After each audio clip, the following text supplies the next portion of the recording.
Hello বন্ধুরা, welcome to R K sports. আশা করি তোমরা সবাই সুস্থ ও ভালো আছো।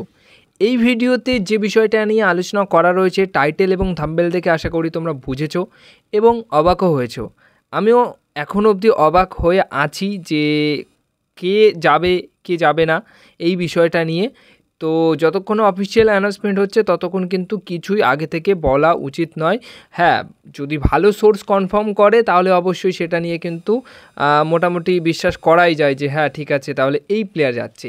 বিষয়টা কি, বিষয়টা হচ্ছে প্রীতম কোটালকে নিয়ে সকালের একটি ভিডিওতে আপডেট দিয়েছি যে প্রীতম কোটালের সাথে ডিল প্রায় 90% ডান হয়ে গেছে মোহনবাগান দলের। আর প্রীতম কোটাল মোহনবাগান দলে আসছে, মোহনবাগান দল তাকে সই করিয়ে নিয়েছে, এরকমই আর কি খবর দিয়েছি। তো সেই মতো কীভাবে এই ডিলটা সম্পূর্ণ করলো বা করছে মোহনবাগান দল, সেটাই একটা প্রশ্ন। তো যেটুকু খবর এই মুহূর্তে পাওয়া যাচ্ছে কিছু কিছু সোর্স থেকে, এক থেকে দুটো সোর্সে যেরকম খবর পেলাম, প্রথমটা হচ্ছে যে সুমিত রাঠি, হ্যাঁ প্রীতমের বদলে সুমিত রাঠি কেরালা ব্লাস্টার্স দলে যাচ্ছে। সুমিত রাঠির যে চুক্তি রয়েছে সেই চুক্তিটা ভেঙে তারপর কেরালা ব্লাস্টার্স দলে সই করছে, আর অপরদিকে কেরালা ব্লাস্টার্স দল থেকে প্রীতম কোটাল তার চুক্তি ভেঙে ফ্রি প্লেয়ার হিসেবে মোহনবাগান দলে সই করছে। এইভাবে ডিলটা সম্পূর্ণ হচ্ছে। তারপরে আর একটা সোর্স থেকে এখন এই বিষয়টা নিয়েই বেশি আর কি আলোচনা হচ্ছে, সেটা হচ্ছে দীপক টাংরি। মোহনবাগান দলের খুবই একটা ইম্পর্টেন্ট প্লেয়ার দীপক টাংরি, তাকে নিয়ে কিন্তু এখন আলোচনা বেশ চলছে। কারণ দীপক টাংরি তার কন্ট্রাক্ট যেটা রয়েছে সেটা মিউচুয়ালি টার্মিনেট করে তিনি কেরালা ব্লাস্টার্স দলে যাচ্ছে এবং তার বদলে প্রীতম কোটাল আসছে। এখন কিন্তু এই জিনিসটা শোনা যাচ্ছে বা এই জিনিসটা মার্কেটে চলছে, সেই মতো আলোচনা কিন্তু খুব চলছে। তো রীতিমতো সুমিত রাঠি এবং দীপক টাংরি এই দুজন প্লেয়ারের মধ্যে কোনো এক প্লেয়ার কেরালা ব্লাস্টার্স দলে যাচ্ছে এবং তার বদলে প্রীতম কোটালকে আনা হচ্ছে, এমনটাই কিন্তু খবর রয়েছে।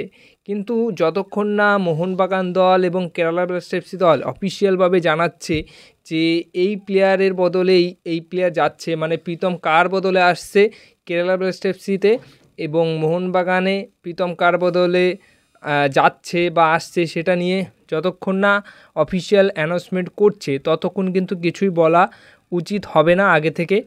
কিন্তু যেরকম পরিস্থিতি এখন আর যেরকমভাবে আলোচনা চলছে, যেরকমভাবে কিছু সোর্স থেকে খবর পাওয়া যাচ্ছে, সেই অনুযায়ী তোমাদেরকে কিন্তু জানালাম যে এই দুটি প্লেয়ারকে নিয়ে কিন্তু আলোচনা চলছে যে এই দুটি প্লেয়ারের মধ্যে যে কোনো একটা প্লেয়ার কেরালা ব্লাস্টার্স দলে যাচ্ছে এবং কেরালা ব্লাস্টার্স দল থেকে প্রীতম কোটাল মোহনবাগানে আসছে।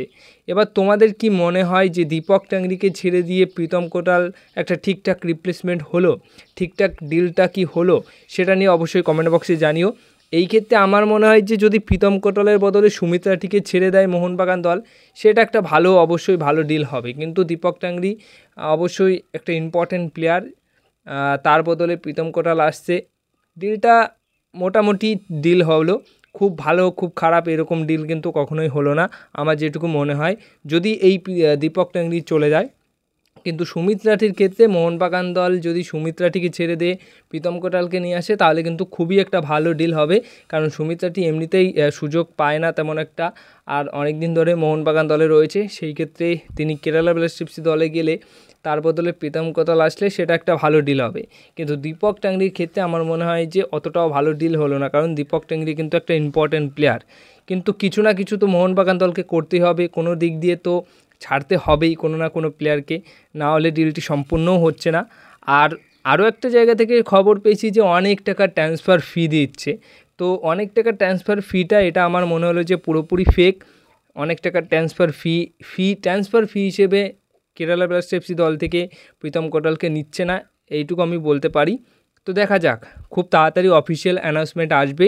বাট হ্যাঁ, প্রীতম কোটালের বদলে এই দুই ফুটবলারের মধ্যে কোনো এক ফুটবলারের ওপর কোপ পড়ছে, এইটুকু বলতে পারি।